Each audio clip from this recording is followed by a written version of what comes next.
Infestors, not really even having a big count. We'll see how things fare off on Ohana. In the bottom right corner from Team Quantic, it is Golden. The recent Korean acquisition. Golden has been wanting to perform well in the international scene for a while. Hopefully he can get that platform with his new team, as he was from formerly Team Light Esports. In the top left, we have from South Africa, it is Pandatank. I think the only South African pro gamer that I know.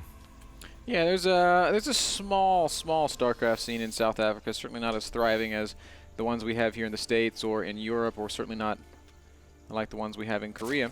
But there's this kind of small core of players. There was actually, for a long time, a weekly online cup in South Africa. I think it was actually a monthly cup. That was like a $1,000 prize, which is really, really good for an online cup. Pandatank has had a very, very early scout, and he's going to see that Golden has not done anything just yet. No spawning pool, no expansion attempts. So he's going to have good information. And as a result, we'll probably go Nexus first. Yeah, when you scout with the probe early on, you want to go Nexus first because you're getting full information. You can even deny the hatchery as well.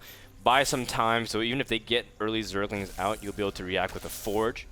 Or if they just delay their pool, you drop a pylon anyways while you can safely get all your tech up. It's a very nice little versatile opening. You do sacrifice a little bit of economy early on, but it's all about what you give and what you take. Mm-hmm. We do see the pro patrolling in the natural to delay any expansion attempts. Pandatank will be going Nexus first. This has become very much the norm in the PvZ metagame these days. Yep. Pro moving in a nice constellation. The pro patrol formation. This is very annoying, by the way, for every Zerg player.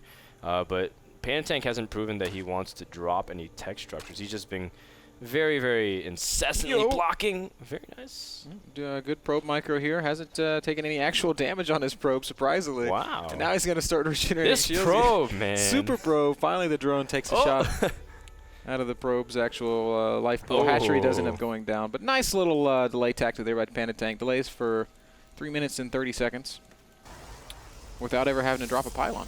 Yeah. And that's really nice that you're able to delay that much without having to commit any resources. It is Ohana, a map that 2 base pressure is very strong against Zerg. I think Protoss players really like that short distance, especially they can do kind of immortal all-ins if they want to. But I don't know if that's what Pandatank wants to do necessarily. Yeah, I'm not sure what we're going to see out of Pandatank here on Ohana. He's a guy with a pretty wide range of play styles. One thing I do really admire about Pandatank is that this is a time in the metagame where PvZ is really, really hard. Most, maybe even all pros will weigh in some way on that sort of on the situation, saying Infestor Broodlord's too strong, late game is too difficult against Zerg. Pandatank's not a guy that I've ever heard actually make a real balance wine. He's kind of a guy that always says, yeah, you know, this situation is hard, but that's just kind of how the game is, and you got to learn to play around it. And it's refreshing to see somebody with that kind of a mindset. I think that's something that, to play at the highest level, you need to think that way. And if we think back to the days of NEST dominance, that's the kind of mindset that he often had. Yeah, when Zerg was often recognized as the weakest race, and NEST just pretty much had to recognize builds and just prepare accordingly.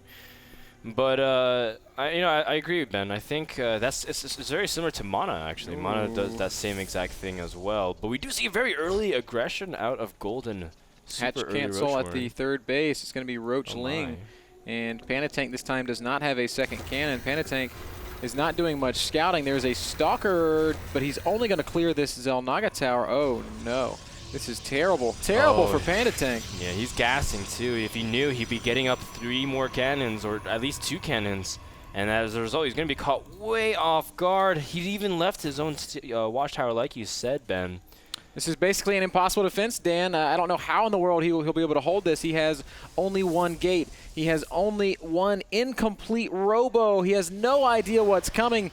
Here come the Lings, and we might be seeing a very, very quick GG out of Pandatank. Pandatank, he doesn't know. And it's so funny because these are slow Zerglings. It's not like that's a huge surprise build. The Zerglings immediately get in. Pandatank forced to pull his probes. He has to drop some pylons and wall and just buy some time. Needs to also squeeze out an Immortal, but he doesn't even have enough resources to do so. Yeah, he's broke right now. No money. He's having to throw down frantic cannons, but This is just a build order win if ever there has been one. Roaches and Lings in his natural.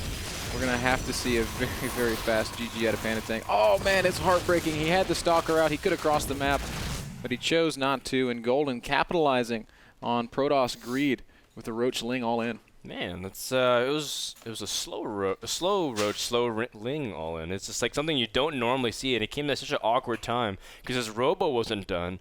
His Warp Gate wasn't done. His first Sentry wasn't done. He only had one unit out into the field.